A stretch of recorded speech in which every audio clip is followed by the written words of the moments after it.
We're back. We are back from Retail Fest, guys, and what a crazy week it was. We are so happy that we got to go over there and catch up with everyone. In today's video, we are actually going to be sharing with you some behind the scenes discussions that we had at Retail Fest, because we always say those connections at Retail Fest is what makes Retail Fest so valuable. And if you don't know what Retail Fest is, it is an annual conference on the Gold Coast where retailers, retail services, and entrepreneurs all come together, and it is networking heaven. Make sure you stay tuned to the end of the video because there will be a giveaway. Come to Retail Fest with us. It's going to be much better weather. Some of you guys might remember when we went to Retail Fest last year, not really knowing what to expect, but we learned a bunch, and we're so lucky this year. This year, we're not just in the audience, we actually get to contribute as well. So we're speaking on a panel on the very first day, which I'm a bit nervous about, but mostly just excited. So super keen to get over there and check it all out once again and be a part of that panel. Obviously, there's going to be some great people attending. We're excited to catch up with a few people from last year and a few new people from this year. So let's head out. We'd just barely arrived at Retail Fest and we were straight up on stage at the eBay Sell Smarter event alongside Jason and Deo. Here are some outtakes. Jazz, while we have you, could you tell us about the evolution of your inventory management over the years? It has evolved so much because we started as hobby sellers and very casual, and with small video games, we just didn't have an inventory system. We just thought, oh, we know where things are, and when it sells, we'll just go and find it. Very, very, very quickly, that stopped working. We started losing items. It was taking us a long time. We were sending the wrong item. Maybe happened once or twice.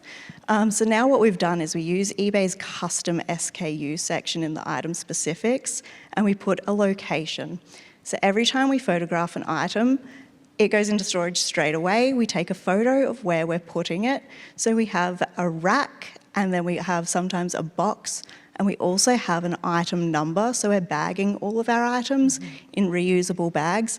And this way, it is such a breeze. How are you guys using AI in your business? It sounds like maybe for some customer responses. Do you have some examples? Yeah, we use it in a wide range of uses. We use it for customer responses, even templating for our listings. But we've also started branching out into other areas. There's a great program that is sort of going to hit the market pretty soon, Shopfront. They're really looking at utilizing AI to create listings for you. So we've been beta testing photographs into listings. So it would actually create a listing based off of photograph, fill out all the item specifics for you, and then you can push that live to your platform. So that's been pretty impressive to see that kind of build. We actually picked up a shipping tool thanks to Jason and Janelle in the crowd. Last year we had a chat about how we could better utilize shipping tools to allow us to combine all of our orders into one place, because we have multiple eBay stores. Because we're in the pre-owned category, we want to kind of tailor that experience to our buyers.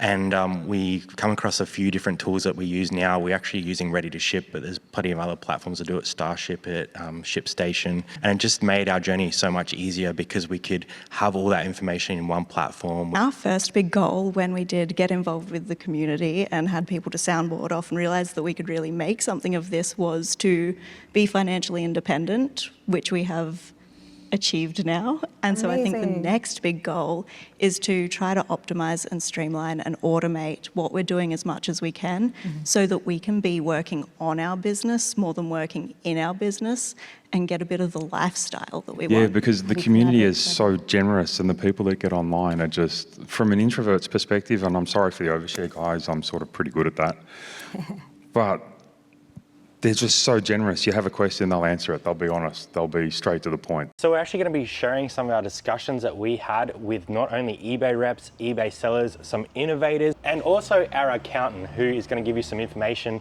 on what to be looking out for this tax season. So our main goal at Retail Fest was to actually talk to people, and we sort of hit up a few eBay reps and a few eBay sellers. So we're going to shoot over to them first. We asked them a couple questions that we thought might be beneficial for you guys. This is crazy. First of all, introduce yourself. Who are you and what is your role at eBay?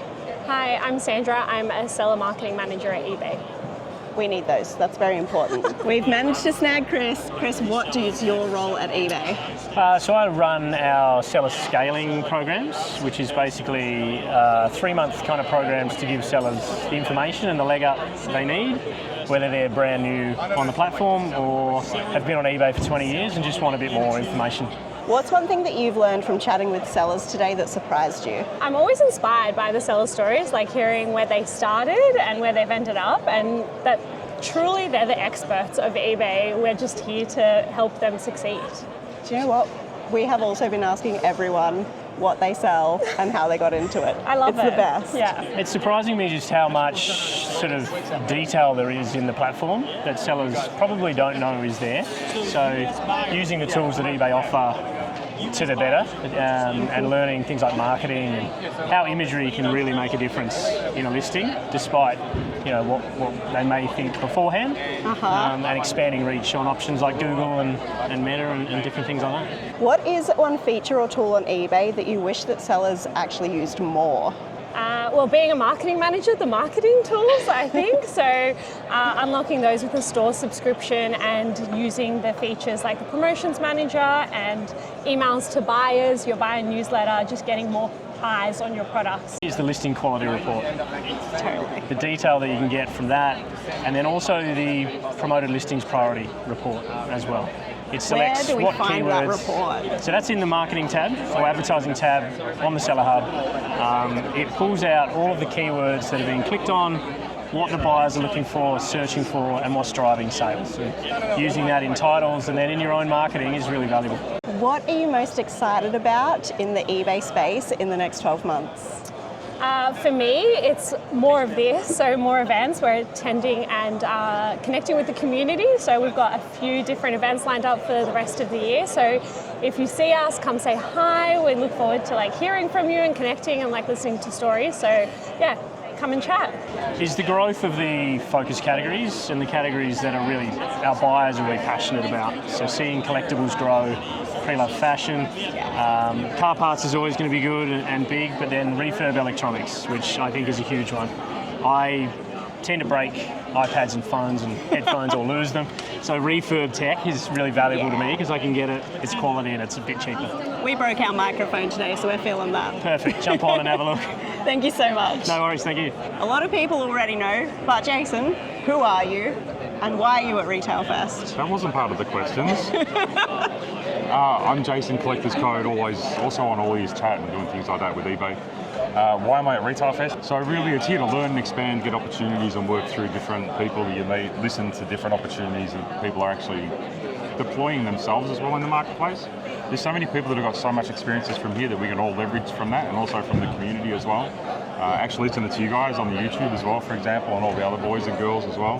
But also more importantly, these clowns behind us, all the eBay crew, which are real people as well, because getting that opportunity as an eBay seller to come on board and physically talk to somebody that faces eBay and see the human interaction and actually see how much they care for the sellers as well in these events. Opportunities you don't get in an online forum in a solo business, which most of us are. So yeah, I guess I come for that as well. To actually come and meet the eBay team in person is, I think, one of the biggest takeaways of going to Retail Fest in general.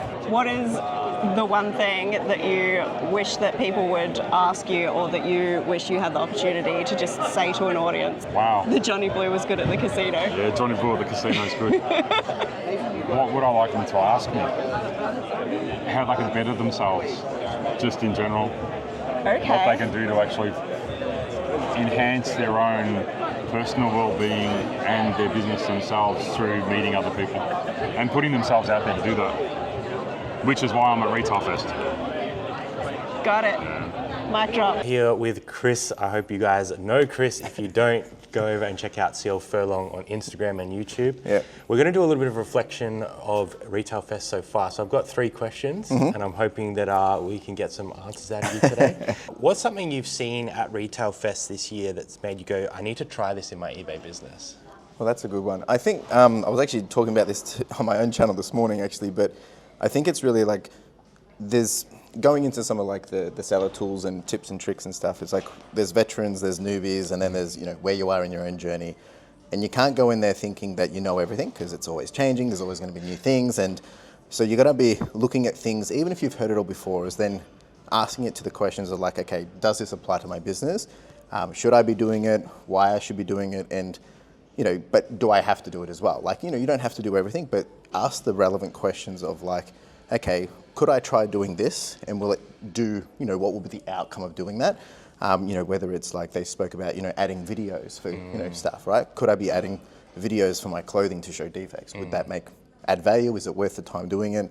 But just asking those questions to your business, because until you try it, like A/B tests, you're not really actually going to know. It's all based on like, nah, I don't really want to do that. But it's like, I'm not the one to validate that. The customer has to validate that. So I think that's probably the main key thing to take away.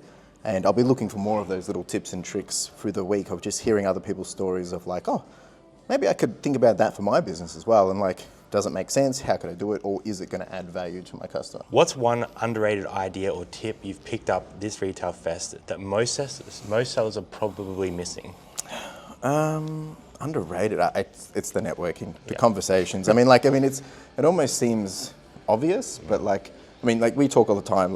There's lots of people that will talk all the time, but here you're in an environment where you're with people that you don't know, and they're working on parallel or adjacent, businesses in different industries or different types of silos or whatever. But it's all actually a lot of the same. So it gives you that fresh perspective. So I think by not having a conversation, you're kicking yourself out of an opportunity. What's the biggest shift in how you're thinking about eBay since coming to this event? About eBay, geez. It's always changing. There's going to be challenges. I know there's the big topic about the whole ad space and what that's going to look like. I think it's really is continuing. It's probably nothing new, but it's continually to remind myself that we're not just resellers, right? Like we're small businesses, and we have to act like small businesses. And what does that look like?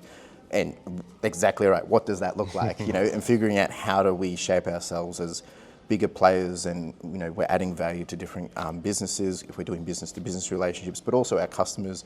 What are our customers demanding? How do we continue to build moats, or how do we be different in our even you and I, we're competitors, but we're peers, and we're friends, and it's like we do a lot of the same, but we do it different, very different, right? So it's like, how do you compete?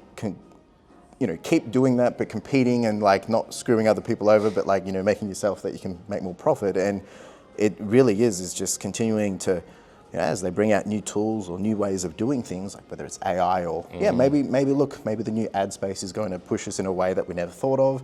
And look at it, it's like, oh, well, actually, maybe it forces us to do things we've never done before. So trying to put the positive spin on it, but not just focusing on oh, this is bad, because there is a lot of bad that comes out of even when Australia Post raises prices. It's only thing we can do is kind of just ride with it and find better margins somewhere else, right? So I think that's really all we can do, and continue to innovate and pivot. Well, thank you for your three answers. I appreciate spending some time with you this week, and we look forward to hopefully Retail Fest next year 100%, again. Yep. I would entirely encourage anyone out there to come along to Retail Fest, even if it's just the eBay seller event and network, because like we just said, that's probably the biggest part of it. So thanks, Awesome. Chris. Thank you. Cheers. We're here with Ethan, and I will let him introduce himself. Yeah, well, I'm Ethan, Reselling Accounting, and I'm an accountant that works with small businesses. We are so lucky to have Ethan in our lives as resellers. What do you wish that resellers would record for tax time? I think they need to understand that their inventory management is probably the most important thing, and most of them don't get that right because they start it as a bit of a hobby and it expands from there, and then they realise that Guilty. we have all this stock and we don't know what we paid for it and how we would even track that. And there's a million different options, but just do something is better than nothing. So just in some form, track your cost of goods and the cost of goods that you've sold as well as on hand? Yeah, and it goes for 2 points of view. It's you've got to do it from a tax point of view. You need to know what you've sold, what you've still got. But also to run your business, you should be doing a stock take and doing these things so you actually know what stock you've got on hand and to know whether you're actually making any money off this stock. That is the most golden advice. What do you see most commonly that people aren't recording or aren't tracking that they really should be? Yeah, so outside of that, it would be the stuff they're doing in cash and that's probably income and expenses, but especially the expenses is that the way you're acquiring stock might be different. You might not have a wholesaler where you get everything from, so therefore you might be acquiring in a range of different methods, and maybe it's not the traditional, you're not getting a nice beautiful tax invoice. So it's just trying to come up with an idea of how do you track this, because the chances are the cost of goods might be low, but it all adds up and you don't want to be paying tax on something you don't need to be paying tax on. All right, so having some kind of record is better than having no record. Perfect, that's it. Awesome, thank you so much, Ethan. Retail Fest for us this year is all about getting amongst it, asking questions and keeping connected. But if you couldn't make it along to the eBay Juice Bar this year, comment below Juice, because we have 4 eBay cups to give out. We will choose 4 commenters and post you out a cup. So make sure you get your comments in to win one of these mugs. Thanks so much for coming along to Retail Fest with us, guys. If you've got any questions, drop them down below. And thanks so much for being here, and we'll see you next time on Aussie Thrifters. Bye for now.